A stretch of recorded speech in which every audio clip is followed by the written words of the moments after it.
Hey folks, welcome back to Prophet Prepper. I wanted to do, I know I said the first video I was going to do was about silver and gold, but I wanted to do something that was more present. Many people are having these questions. Many folks in the ministry that I'm a part of have asked me a number of times about the coin shortage. I wanted to bring some of this understanding to you, and I'm going to try to do this as quickly as possible. I wanted to share something with you. Again, this is called the Prophet Prepper channel. This channel is for us, our community of folks that have a desire and a wanting to have more than just the skills of being able to prepare for something that we're really not sure of. We have a culmination of different understandings of things that are really manifesting against humanity. But this community is very much for those of us that want more than just the common knowledge or the understanding of how to prepare. We want leading, we want understanding, and we want God's ideas and focuses as to how we ought to prepare. The Bible talks about many times about the man on the wall.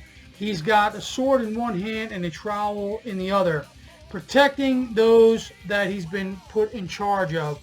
As a minister, I have been very much aware of preparing since 2008 with a myriad of different things.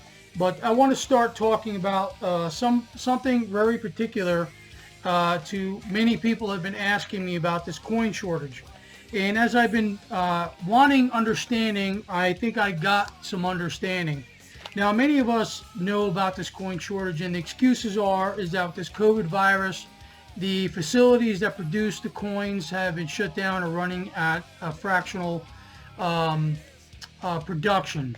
And personally, I think hogwash, because most of the work that's being done in these factories that produce the coinage are very large pieces of machinery that are quite distant and separate from one another, and so there should be no issue of distancing.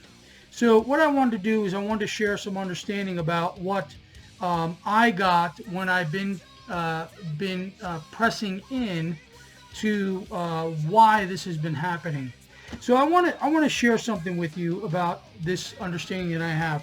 I'm going to show you a number of dollar bills. If many of you can see at the top, it says a note. It's a $1 bill. A $5 bill, see at the top, says note, right? $10 bill. What does it say at the top? Note. Same thing with the $20 bill. It says note at the top. Now, I noticed that on the $100 bill, this new $100 bill that's got the mark, it does not say note that I could find anywhere. Anybody see the word note? But you do notice some of the differences in the, actually, does it say note right there? Oh, now my camera doesn't want to go.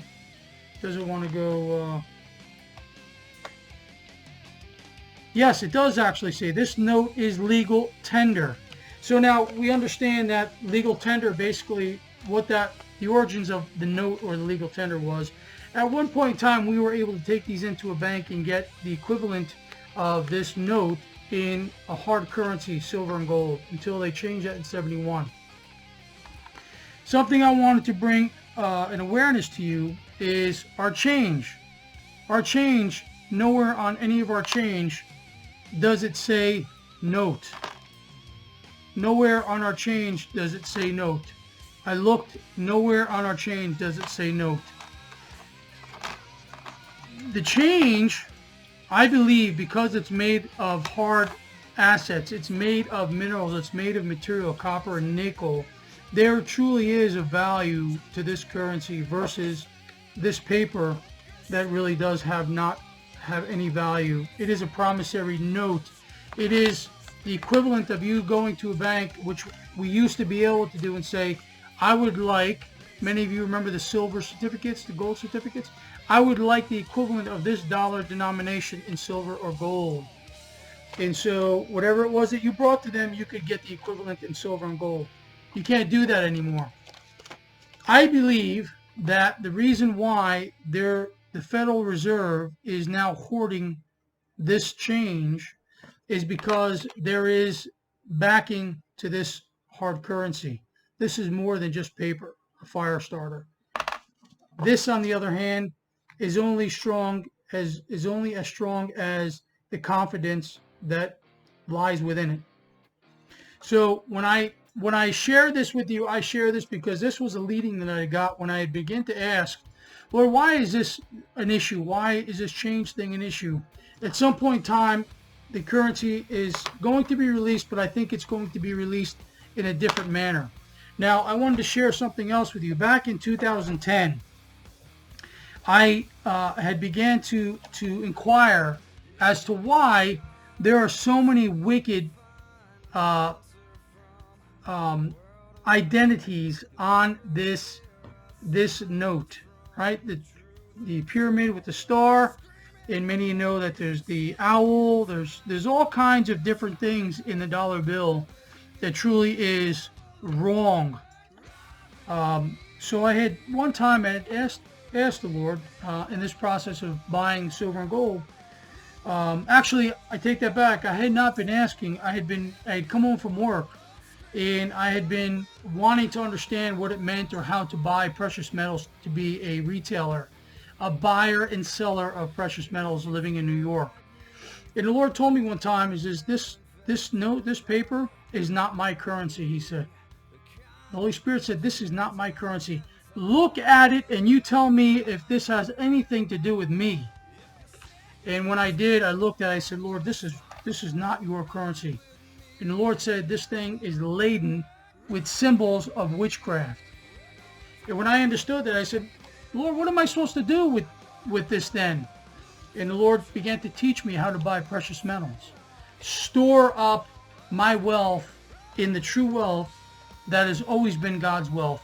Not this paper, fake, foreign, demonic symbol of witchcraft. Had many people over the days laugh at me and say, well, if you don't want it, send it my way. Well, the funny story is I take this and I convert this. I buy things that have a hard asset to it, whether it's precious metals, prepper materials, protection, supplies, medical needs for my family. I don't store my wealth in this. My wealth is not stored in this. And I believe you should not store your wealth in this either. I believe that many of you that are listening need to take this while it still has some value and begin to buy the things that you need in preparation for what is about to come. And that, my friends, in our community, we are going to begin to talk a lot about. Thank you for joining me. I hope you enjoyed this short video. I do think that the next video I do will be a video that will talk a little more about silver and gold. Thanks for joining me.